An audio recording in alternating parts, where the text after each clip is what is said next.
Selamat pagi, Teh Sultan. Dulu, perkenalkan, saya Lisha dan dua rekan saya akan mewawancarai pada hari ini yang merupakan tugas dari mata kuliah pertunjukan. Mohon maaf sebelumnya juga mengganggu waktunya, mungkin lagi sibuk kerja juga. Kita langsung mulai aja ya Teh. Mungkin boleh diceritain dari identitas perusahaan yang sedang Teteh jalani gitu. Yang mau perkenalan dulu ya, nama aku Fatma Rani Sultan. Aku biasa dipanggil Rani atau Sultan. Dan di sini aku sebagai founder dan juga owner dari Maraso. Maraso itu adalah brand pakaian perempuan ya yang udah berdiri dari tahun 2020. Sekarang Maraso untuk produksinya, tim produksi itu ada di Jawa Timur gitu, di Ponorogo Jawa Timur.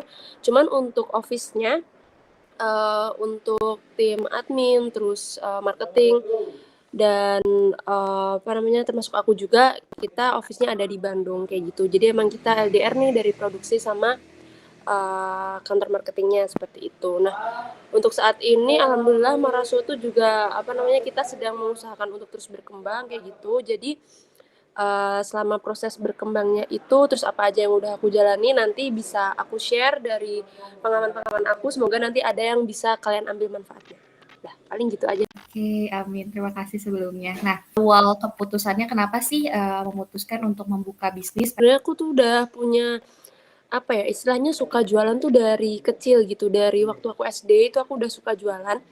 Jadi kayak jualan kecil-kecilan kayak gitu. Jadi aku mulai dari SD kelas 4 sampai aku sekarang ini tuh nggak pernah berhenti jualan gitu. Meskipun dulu belum ada brand Maraso, itu aku udah suka jualan. Jadi istilahnya beda ya jualan sama bisnis. Kalau jualan tuh kita cuman ngejual, untung di bisnis itu kita udah bikin sebuah sistem kayak gitu. Nah, 18 itu aku bikin brand Maraso gitu. Aku iseng aja bikin brand. Nah, cuman produk jualannya itu waktu itu aku masih kayak random gitu. Dan aku udah di situ gitu karena aku ngejalanin bisnis tuh emang suka dan apapun yang dilewati itu aku enjoy. Nah, kalau perkara kuliah sibuk terus tetap bisnis itu sebenarnya kalau udah dijalanin gampang banget sih menurut aku. Nggak gampang tapi kalian bakal nemu lah celahnya bisa dijalaninya tuh seperti apa gitu. Mungkin selanjutnya dari awal modalnya tuh gimana? Oke, kalau untuk modal itu aku awalnya jujur cuman awalnya 1 juta.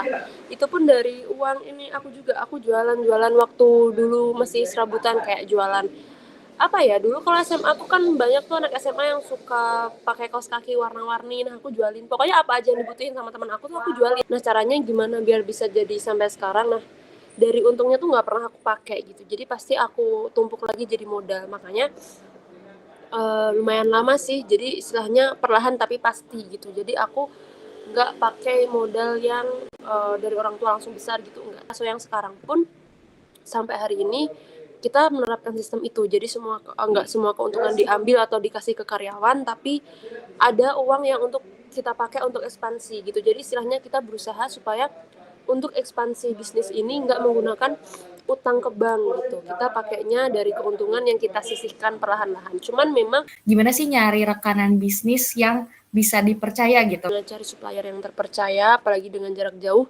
itu yang paling penting tuh ini sih networking sih gitu. Kenapa networking? Karena aku dulu waktu masih belum ke Bandung, masih di sini, masih di Ponorogo, sedangkan aku tuh ngambil bahannya juga dari sekitar Bandung kan.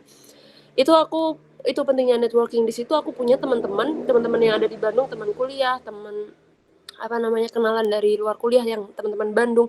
Itu yang dia kebetulan juga ternyata paham dengan dunia tekstil gitu. Jadi aku minta tolong mereka kerjasama gitu untuk mencarikan supplier kayak gitu. Jadi istilahnya jarak jauh nih. Jadi dia teman aku ini jadi orang kepercayaan aku untuk mencarikan supplier di Bandung ataupun di Jakarta kayak gitu. Pernah nggak sih ngalamin kegagalan yang memang fatal gitu? Dan gimana sih cara bounce back-nya gitu? Itu pernah waktu bagian produksi. Lebaran lagi, aku lupa ya tahun berapa Lebaran itu udah pasti kita nyiapin kain itu lebih banyak dari biasanya, jumlah produksi juga kita nyoba mau banyak. Nah, ternyata si tukang potongnya ini tuh salah motongnya. Jadi benar-benar semua kain tuh habis salah semua. Jadi di situ kan rugi banget jadi tadi. Nah, gimana caranya bangkit waktu itu? Ya udah dirasain aja kayak nggak keuntungannya nggak sesuai yang ditargetkan. Cuman setelah Lebaran itu produk-produknya tadi kita perbaikin, terus kita ambil nih dari yang rusak tadi kainnya yang masih bisa dipakai, dipotong-potong lagi buat jadi produk lain gitu. Jadi ada yang potongannya masih agak lebar gitu, kita bikin produk yang lebih kecil kayak yang model crop gitu-gitu. Nah dari situ kita jual lagi, ternyata after lebaran itu kita kasih diskon juga. Nah akhirnya di situ naik karena target market kita kan anak-anak muda nih, dan rata-rata anak muda tuh kalau habis lebaran malah duitnya banyak kan, dapat uang THR kayak gitu dari keluarga. Nah naiknya dari situ, jadi kita emang istilahnya harus muter otak. Baik, terima kasih. Nah, mungkin selanjutnya akan dilanjutkan ya pertanyaannya oleh rekan saya, dipersilahkan. Oke, terima kasih Risha. Mungkin selanjutnya pertanyaannya bakal sama aku ya, Teh Sultan. Katanya seperti singgung juga ya tentang SDM. Nah, SDM tuh bisa jadi masalah atau nggak jadi tantangan terbesar nggak sih Teh buat dalam menjalankan bisnis? Kayak sama kalau misalnya ada tantangan lain, apa juga sama bagaimana cara Teteh buat menghadapi buat tantangan itu? Oke, kalau pertanyaan SDM itu tantangan terbesar atau enggak, itu tantangan terbesar banget sih menurut aku, karena SDM itu kita bicara tentang gimana cara kita berhubungan dengan manusia gitu. Sedangkan berhubungan dengan manusia, sesama manusia tuh susah gitu. Kan orang tuh punya apalah ya, karakter masing-masing dan sebagainya. Jadi di dalam perusahaan pun SDM itu hal yang PR banget gitu. Seperti apa yang dibilang di Twitter gitu.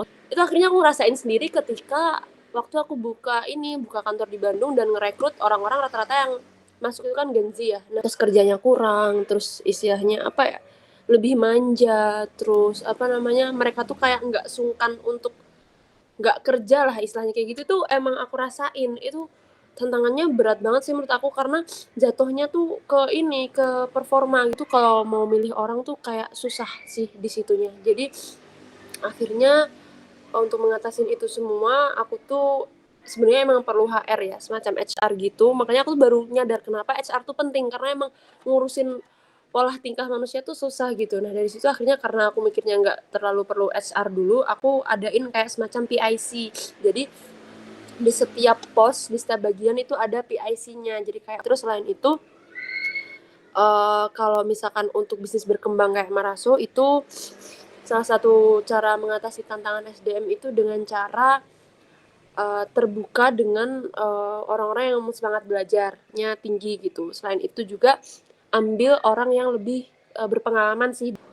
Terus yang nggak kalah penting juga, lihat juga attitude-nya gitu, karena itu sangat berpengaruh kepada keberlangsungan si bisnis ini dalam mereka lagi bekerja kayak gitu. Oke, kalau tantangan lain, kalau misalkan dari aku, jujur ini sih banyak banget ya. Tapi pertama dari ini aja deh, yang paling menonjol tuh dari bagian produksi. Karena brand aku ini brand lokal yang produk sendiri, manufaktur sendiri. Kita belanja bahan, bikin desain sendiri, ngejahit, terus kita jual gitu. Jadi itu susah dan banyak prosesnya, banyak waktu, banyak biaya, Bu. Tips atau motivasi sebagai kalau yang pengen jadi entrepreneur muda, apa motivasinya ataupun kayak saran ataupun pesan, juga sama pengen tahu nih Teh kayak pencapaian terbesar Teteh selama bisnis, jadi biar bisa motivasi kita bertiga ataupun nanti ke depannya. Oke, kalau untuk motivasinya itu sebenarnya gini sih, satu hal paling utama kalau masih pemula itu kalian harus berani. Harus banget berani sih. Itu utama banget, karena banyak banget teman aku yang kayak pengen banget bisnis tapi ternyata nggak mulai-mulai. Itu kan tandanya mereka nggak berani gitu. Jadi mulai, karena sebenarnya bisnis tuh kita tuh learning by doing gitu loh. Aku pun juga learning by doing, karena aku udah mulai jualan, udah mulai bisnis sebelum dapet kuliah bisnis kan gitu. Jadi learning by doing. Jadi kalian tuh harus berani mencoba, dan pasti semua entrepreneur manapun yang udah sukses pasti bakal mengatakan bahwa kalian harus konsisten gitu. Jadi itu memang konsisten banget. Kalau nggak konsisten ya sama aja gitu, bakalan kalian tiba-tiba melejit, tapi nggak konsisten ya nanti bakalan turun lagi gitu. Jadi kalian harus berani, harus konsisten, dan kalian harus punya tujuan biar dapat motivasi kayak aku tadi. Jadi aku tuh tujuan terbesar aku membuka lapangan pekerjaan sebanyak-banyaknya, dan ada tujuan terselubung sih, biar aku tuh nggak bekerja di bawah korporat gitu. Karena aku ngerasa kalau aku tuh tipe orang yang nggak bisa diatur-atur gitu. Aku maunya aku yang ngatur gitu. Jadi aku kalau kerja udah pernah nyobain kerja kayak gitu jatuhnya nggak nyaman dan aku tuh selalu bentrok aja gitu sama atasannya gitu. Jadi aku merasa aku pengen punya freedom dengan punya bisnis. Nah dari situ itu tuh kalau kalian udah punya tujuan kenapa aku harus punya bisnis, itu bakalan bikin motivasi kalian sendiri gitu. Jadi motivasinya apa? Jangan tanya ke orang lain, tapi tanya ke diri kalian. Kalian tuh ngapain sih bisnis gitu? Nah, cuman kan kadang tujuan-tujuan pengen membuka lapangan pekerjaan yang banyak ataupun pengen yang kayak aku sebutin tadi itu kadang terlalu jauh dan kadang nggak semua orang kepikiran. Gampangnya aja, gimana caranya ngebentuk motivasi dari diri sendiri itu ini aja apa namanya kalau aku dulu kayak aku pengen beli mobil, aku pengen beli rumah, aku pengen beli barang elektronik yang bagus-bagus misalkan iPad dan sebagainya. Dari situ itu yang bikin aku awal-awal konsisten sama bisnis ini jujur. Aku dulu pengen beli mobil sama apa namanya iPad gitu. Jadi dari situ aku bisnis aku ini kayak aku semangat terus buat kerja. Dari situ di tengah jalan akhirnya aku punya tujuan yang lebih besar lagi. Itu sih. Karena kalau kalian cari motivasi di orang lain, jawabannya bakal gitu-gitu aja dan susah nanamnya di benak kita gitu. Tapi kalau motivasinya dari diri kalian sendiri, itu bakalan bisa konsisten. Itu sih. Oh iya, pencapaian terbesar kalau selama ini sih aku ya pasti waktu omsetnya paling tinggi ya gitu. Yang paling realistis itu ketika omsetnya alhamdulillah paling tinggi dan bahkan lebih target gitu. Biasanya punya target besar tuh kalau waktu lebaran sama akhir tahun. Nah, alhamdulillah lebaran ini tuh targetnya tuh memenuhi target banget dan lebih gitu. Jadi alhamdulillah itu pencapaian terbesar. Dan selain itu juga karena tujuan aku tadi untuk membuka lapangan pekerjaan, menurut aku akhirnya alhamdulillah sekarang pencapaian terbesar tuh ketika aku udah punya banyak karyawan, alhamdulillah gitu. Jadi bisa mulai istilahnya tujuan aku ini udah mulai tercapai dikit-dikit gitu. Terus ada juga nih yang ketiga, salah satu pencapaian terbesar menurut aku ada hal-hal yang seperti kita lakukan ini gitu. Jadi ada orang yang ngajakin aku sharing, terus pengen diceritain tentang gimana punya bisnis, itu artinya aku tuh merasa kayak aku ini nggak cuma bermanfaat aja untuk diri aku sendiri, untuk karyawan-karyawan, tapi aku juga bermanfaat untuk orang lain yang di luar Marasu gitu. Aku bisa sharing. Itu sih, itu menurut aku salah satu pencapaian terbesar. Karena dengan aku sharing seperti ini, itu pasti nanti baliknya juga ke bisnis aku sendiri, kebaikannya gitu. Makanya kalau punya bisnis nanti jangan terlalu pelit untuk cerita-cerita atau sharing-sharing tips-tips kayak gitu. Oke, terima kasih banyak dari Teh Sultan.